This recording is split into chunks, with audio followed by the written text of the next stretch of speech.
Somewhere along the banks of Louisiana's Bayou Teche, there exists a plantation record that was deliberately destroyed in 1859. Court documents from New Orleans reference a murder trial that ended abruptly with all transcripts sealed by judicial order. Local parish registries show 71 separate burial plots on a single property, all dated within the same week. Yet official death certificates list only natural causes. For over a century and a half, one name has been whispered in the darkness of Louisiana's sugarcane fields. A name that represents both unspeakable cruelty and shocking vengeance. Tonight, we're uncovering what really happened on the Deo Plantation and why the truth was buried deeper than any grave. Before we continue with the story of Patience Devo and the girl who destroyed everything he built, I want to hear from you. Hit that subscribe button and drop a comment telling me what state or city you're listening from. Are you brave enough to hear what comes next?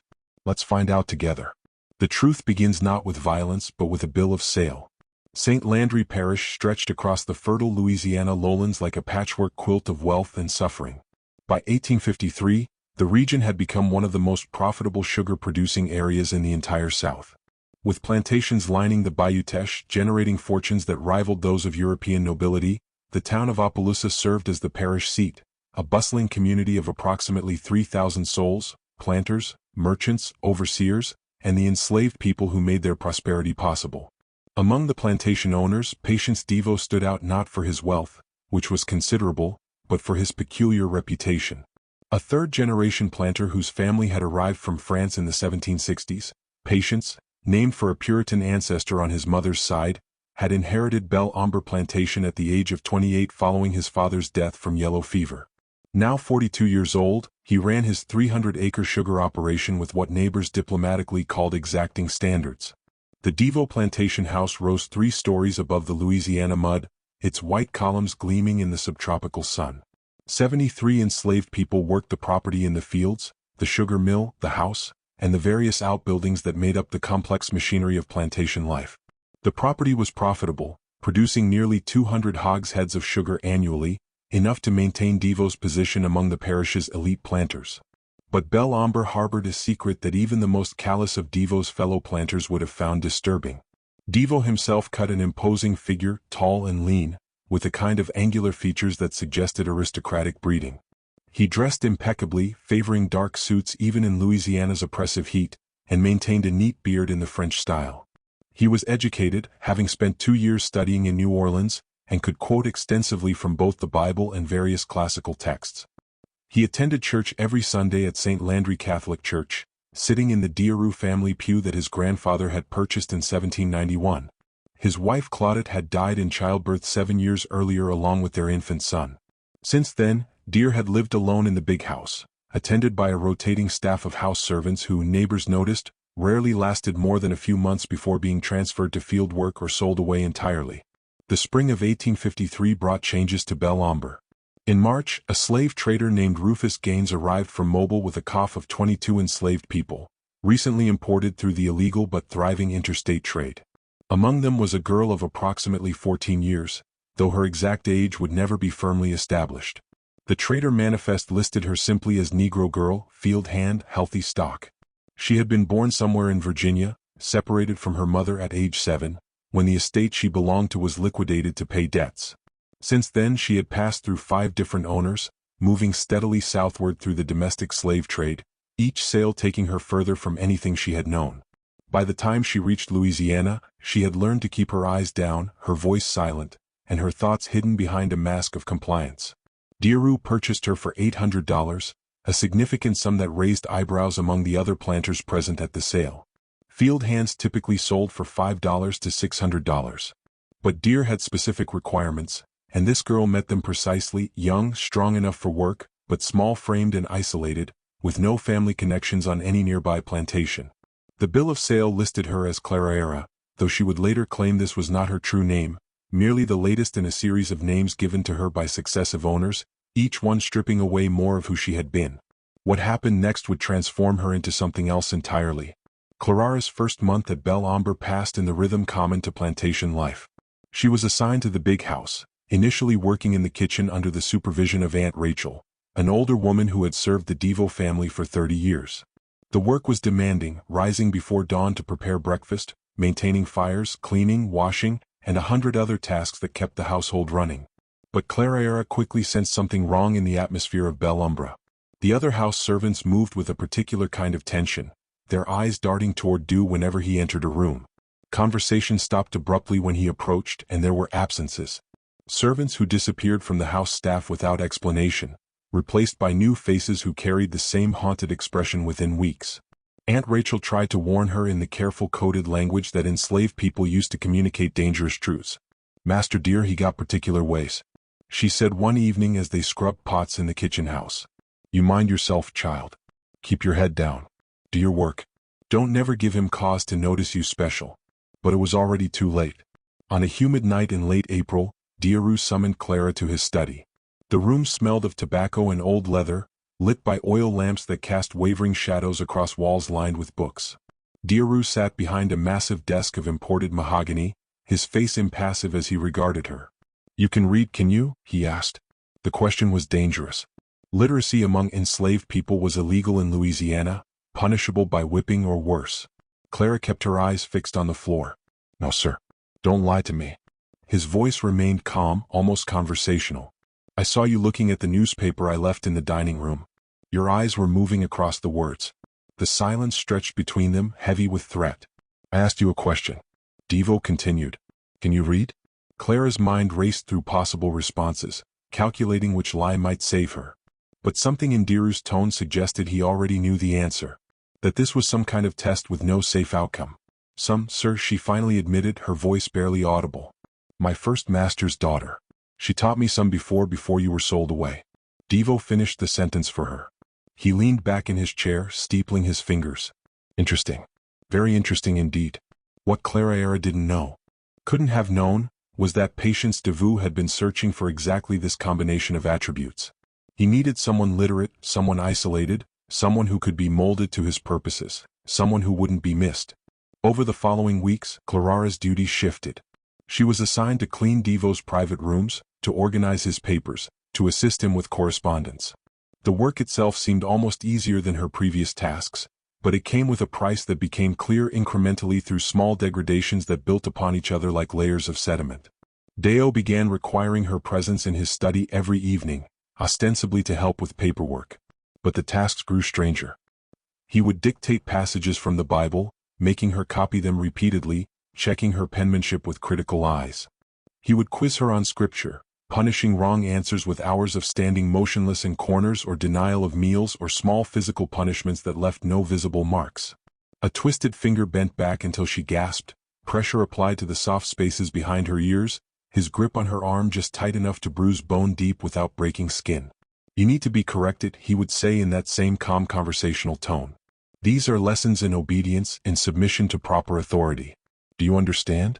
The other house servants watched with knowing eyes and said nothing. They had seen this before. They knew how it ended. By June, Clara's situation had deteriorated beyond anything her previous experience had prepared her for. Deo's lessons had evolved into systematic torture, carefully calculated to maximize suffering while leaving minimal visible evidence. He was methodical, almost scientific in his approach, as though conducting some dark experiment in human endurance. He kept detailed journals Clara discovered documenting his training methods in neat handwriting. She saw them once left open on his desk, pages filled with observations about pain thresholds, effective punishment techniques, methods of breaking the human will while maintaining physical capacity for work. She realized with horror that she was not the first. The journals referenced other subjects numbered but not named with clinical notes about their responses to various treatments. Subject 7 had lasted 3 months before being transferred. Subject 9 showed promising initial compliance, but ultimately proved unsuitable. Subject 12, the most recent entry before Clara's arrival, had required disposal after an incident that DeVoe described only as regrettable but necessary. Clara was Subject 13. The summer of 1853 settled over St. Landry Parish like a suffocating blanket. In the sugar fields, enslaved workers moved between the cane rows, their bodies dark against the green stalks, their songs carrying across the morning mist. Life at Belle Umbre continued its surface rhythm. The bells marking work hours, the routine of planting and cultivation, the weekly visits from neighboring planters who saw only what Deo chose to show them. But inside the big house, Clara was disappearing. Not physically, Deo was too clever for that. She still appeared at meals, still performed her visible duties, still attended to the tasks that would be noticed by others. But piece by piece, something essential was being carved away from her, removed with the precision of a surgeon's knife. Deo's methods were sophisticated. He understood that breaking a person required more than physical pain. It required isolation, disorientation, the systematic destruction of identity and hope. He rotated his punishments to prevent adaptation, mixed rewards with cruelty to create confusion, used sleep deprivation and forced wakefulness to blur the boundaries of reality. Some nights he would summon her to read aloud from his favorite texts, passages from the Old Testament about masters and servants, obedience and punishment, the divine order of hierarchy. Other nights he would force her to stand motionless for hours while he worked at his desk, punishing any movement with fresh torments. He deprived her of food, then presented elaborate meals and watched her eat while asking questions designed to humiliate. He gave her tasks impossible to complete, then punished the inevitable failures with methodical cruelty. Through it all he maintained his facade of respectability. On Sundays he attended church services standing to sing hymns with his rich baritone voice. He hosted dinner parties where he entertained neighboring planters with discussions of sugar prices and political developments. He was known as a cultured man, perhaps a bit reserved since his wife's death, but hardly worthy of suspicion. The other enslaved people at Bel Amber knew, of course. They always knew. But what could they do? Speaking out meant death or worse. Being sold away to the brutal sugar plantations further south, where life expectancy was measured in years rather than decades. So they averted their eyes and whispered prayers and tried not to think about the sounds that sometimes echoed from the big house late at night. Aunt Rachel tried once to intervene. She approached the overseer, a man named Dalton, who managed the field operations and carefully suggested that Clara was being worked too hard, that perhaps she should be reassigned to other duties. Dalton listened with an impassive expression, then reported the conversation directly to Devo. Rachel spent 3 days in the punishment shed, a small building behind the sugar mill where infractions were corrected, emerging with fresh scars on her back, and a new understanding of the boundaries of what could be risked. She never spoke of Clara again, though sometimes Clara would find small things left for her. A piece of cornbread wrapped in cloth, a cup of water placed where she would find it, small gestures of solidarity that carried enormous risk. As summer turned toward fall, Clara began to change in ways that went beyond the physical. Something was hardening inside her, crystallizing through the heat of her suffering into a form that even she didn't fully recognize. The mask of compliance remained, but behind it, something else was growing. Not hope, which Deo had systematically destroyed, but something colder and more durable. Calculation. She began to study Devo the way he studied her, learning his patterns and habits, his strengths and vulnerabilities. She observed which days he drank heavily from the crystal decanter in his study, how the alcohol made him careless. She noticed that he kept the key to his private rooms on a chain around his neck, but that he removed it before sleeping. She learned the layout of the house with the detailed precision of someone planning an escape, counting steps in the darkness, memorizing the locations of loose floorboards and squeaking hinges. She also began to understand the full scope of what Devo had been doing. Through careful observation and pieced together fragments of overheard conversation, she realized that she was far from his first victim. Over the past decade, at least a dozen enslaved people, always young, always isolated, always purchased from distant sellers, had passed through his hands and disappeared. Some had been sold away, their spirits broken. Others had died, their deaths attributed to disease or accident. One, the girl who had preceded Clara by only 4 months, had been found drowned in the bayou. Her death ruled a suicide despite the suspicious circumstances. The truth Clara was discovering would have shocked even the hardened planters of St. Landry Parish. If you're finding this story as disturbing as it is compelling, hit that like button and leave a comment with your thoughts. What would you have done in Clara's position? Let's find out together what happened next. What Clara didn't yet know was that Devo had begun planning her disposal. In his journal, he had started making notes about her deteriorating usefulness and increasing risk of detection. He had already contacted the trader Rufus Gaines about potential buyers in the Deep South, places where questions wouldn't be asked and records wouldn't be kept. Clara had perhaps 2 weeks before she would be sold away or worse. October arrived with its deceptive coolness. The brutal heat of summer giving way to temperatures that made fieldwork almost bearable. The sugarcane stood tall and ready for harvest and Bel Amber prepared for the grinding season, the most intense and profitable period of the plantation year when the cane would be cut and processed into raw sugar in a round-clock operation that would consume everyone's energy for weeks. Devo's mood had shifted in ways that Clara recognized as dangerous. He had become almost jovial, sometimes humming to himself as he worked at his desk. He had also become less meticulous in his torments, as though his attention had moved beyond her to some future prospect. She understood why when she overheard a conversation between Devo and his overseer in early October. "Gaines will be here on the 20th. Devo was saying, "I need you to prepare the girl, have her cleaned up, make her presentable. He's found a buyer in the sugar parishes south of New Orleans. They're not particular about condition, but they do want the merchandise delivered intact." The overseer's response was too quiet to hear, but Devo's reply came clearly. "Don't concern yourself with the details. Just make sure she's ready for transport. After that, she becomes someone else's problem." Clara's heart pounded as she absorbed this information. October 20th was 12 days away. 12 days until she would be sold into what everyone knew were the most brutal conditions in the entire South. The vast sugar plantations where enslaved people were worked to death and replaced like worn-out tools, where life expectancy was 3 to 5 years, where survival itself was considered a form of extraordinary luck. She would not live long enough to be sold. The decision formed in her mind not as a conscious choice but as an inevitability, like water finding its path downhill. She could not escape. The patrol system was too efficient. The geography too hostile to runaways, especially a young woman traveling alone. She could not appeal to authorities. The law itself considered her property, not a person with rights to protection. She could not hope for rescue or intervention. Everyone who knew of her situation had already demonstrated their powerlessness or unwillingness to act. But she could act herself. That night, Clara took inventory of her resources. They were pitifully few. Her knowledge of the house, her literacy, her familiarity with Dew's routines, and her access to his private rooms. She also had something else. Something that Devo himself had given her without realizing it. A detailed understanding of anatomy and infliction of pain, learned from observing his methods, from enduring them, from reading the clinical descriptions in his journals. She began to plan with the same methodical care that Devo had applied to her destruction. The tools she needed were readily available in any plantation household. The sugar mill had sharp implements for cutting cane. The kitchen held knives of various sizes. The carpentry shop contained saws and axes. But Clara understood that her window of opportunity would be measured in minutes, perhaps seconds. She needed something immediately accessible, something that wouldn't raise suspicion if she carried it, something that could serve her purposes efficiently. She found it in Devo's own study. Among the various items on his desk was a letter opener, a foot-long blade of Sheffield steel, sharp enough to slice paper with precision, pointed enough to penetrate leather, substantial enough to serve as a weapon if wielded with sufficient force. Devo used it daily, leaving it lying on his desk among his papers, a tool so ordinary that its potential lethality was invisible.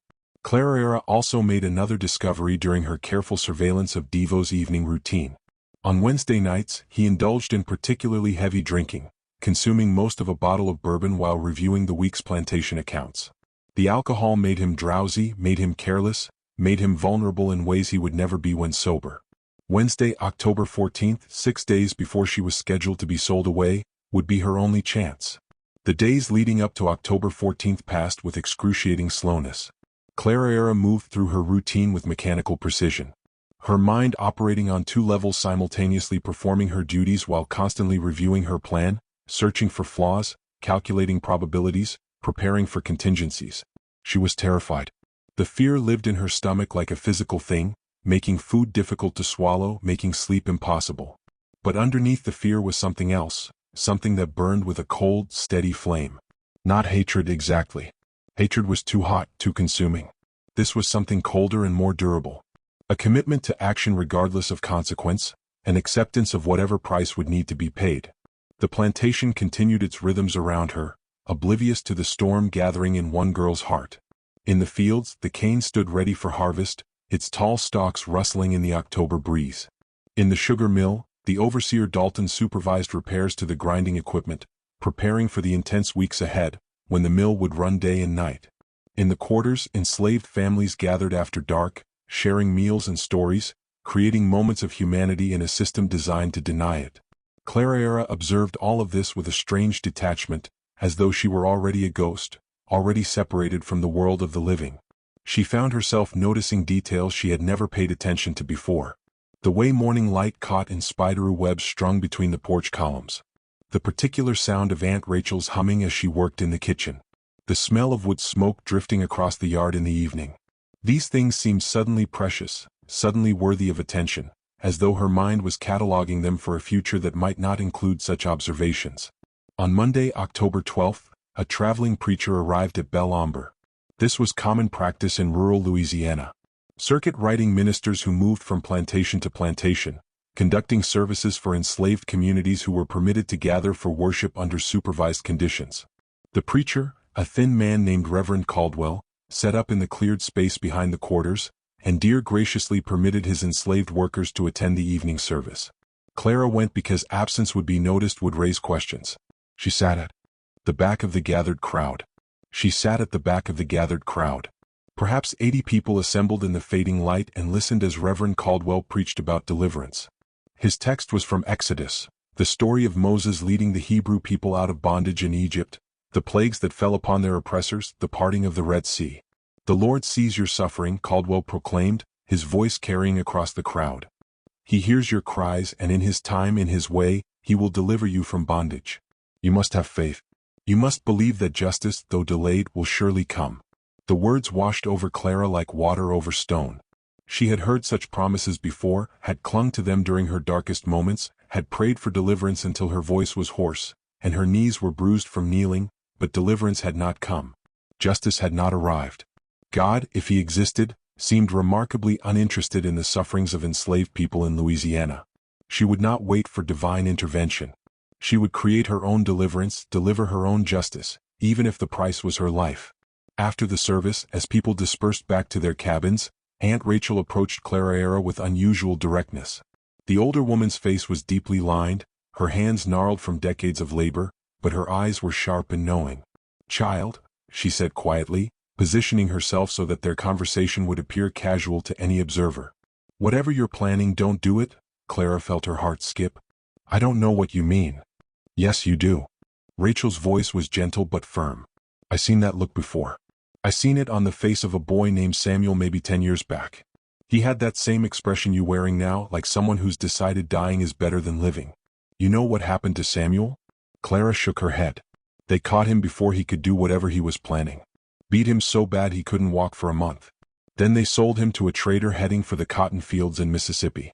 I heard he died within a year. Worked to death in the hot sun." Rachel paused, letting the lesson sink in. "Whatever Master Devo done to you, child, it ain't worth throwing your life away. My life is already thrown away." Clara said, surprised by the steadiness of her own voice. "I'm being sold on the 20th to the sugar parishes south of New Orleans. You know what that means?" Rachel's expression shifted. Genuine distress crossing her weathered features. "Oh child, no, not there. So tell me, Aunt Rachel, what's the difference between dying quickly and dying slowly? At least one way I get to choose. At least one way I get to take something with me when I go." The older woman was silent for a long moment, her eyes searching Clara's face. Then slowly she nodded. "I can't stop you. I know that. But I can tell you this. If you're going to do what I think you're going to do, you make sure you finish it. Don't leave him alive to tell what happened. Don't give him chance to hurt nobody else. You understand?" "I understand." Rachel reached out and squeezed Clara's hand. A gesture so brief that anyone watching would have missed it. "May the Lord have mercy on your soul, child, and may He have none on His." Then she was gone, disappearing into the darkness between the cabins, leaving Clara alone with her thoughts and her terrible resolution. Tuesday, October 13th, dawned gray and cool with low clouds promising rain that never came. Clara woke before dawn as always and moved through her morning routine with the automatic precision of long practice. She built up the kitchen fires, helped prepare breakfast, carried trays to the big house, cleaned rooms, washed dishes, performed the endless small tasks that made up the machinery of domestic service. But today was different. Today, every action carried extra weight. Every moment potentially her last experience of ordinary things. She found herself paying attention to sensations she normally ignored. The texture of linen under her fingers as she folded laundry, the warmth of sun breaking through clouds to touch her face, the taste of the small piece of cornbread she ate for lunch. In the afternoon, Devo summoned her to his study for what she recognized with grim clarity would be his final session of torment before she was sold away. She climbed the stairs to the second floor, walked down the hallway past the portraits of dear ancestors, staring down with painted eyes, and knocked on the study door. "Enter," his voice called. The room was exactly as it always was, orderly, scholarly, deceptively civilized. Books lined the walls, their leather spines gleaming in the afternoon light filtering through tall windows. Deer's desk dominated the center of the room, its surface covered with neat stacks of papers, ledgers, correspondence. The crystal decanter of bourbon sat in its usual place along with 2 glasses. Oil lamps waited to be lit when evening came. Deo sat behind his desk, dressed impeccably as always in a dark suit and crisp white shirt. He looked up as Clara entered, his expression mild, almost pleasant. Clara, come in. Close the door. Sit down. He gestured to the straight-back chair position before his desk. The chair where Clara had spent so many hours enduring his particular brand of education. She sat, keeping her eyes downcast in the posture of submission he demanded. I want to talk to you about your future, Darrow began, steepling his fingers in a gesture she had come to know well. Mr. Gaines will be arriving in a few days to complete your transfer to new ownership. I thought you might have questions about what to expect. This was new. Devo had never before shown interest in explaining or justifying his decisions. The novelty of it was almost surreal. I have no questions, sir, Clara said quietly. No, you're not curious about where you're going, what kind of work you'll be doing. Darrow's tone was conversational, almost friendly. This, Clara understood, was part of his psychological method, the unpredictable shifts between cruelty and kindness, keeping his subjects off balance, never certain what to expect. No, sir. He studied her for a moment, his eyes sharp despite the mild expression. You're lying. You know exactly where you're going. The sugar parishes, the places where they grind up workers like cane stalks, where 5 years is considered a long life. You're terrified, aren't you? Clara said nothing. It's all right to admit fear, Devo continued. Fear is rational. Fear is appropriate. What you should fear most, however, is not the future but the possibility of trying to avoid it. Do you understand what I'm saying, Clara? He was warning her not to try to escape, not to try to resist, not to try anything that would make him escalate his response. The warning itself was almost gentle, which made it more terrifying than any explicit threat. I understand, sir. Good. Devo leaned back in his chair, seemingly satisfied. You've been a challenging subject, Clara. Not as compliant as some, but more resilient than most. I'll miss our evenings together in a way, but all experiments must eventually conclude, and I find myself eager to begin fresh work with new material. He paused, pouring himself 2 fingers of bourbon from the crystal decanter, sipping it slowly. Do you hate me, Clara? The question was a trap. Either.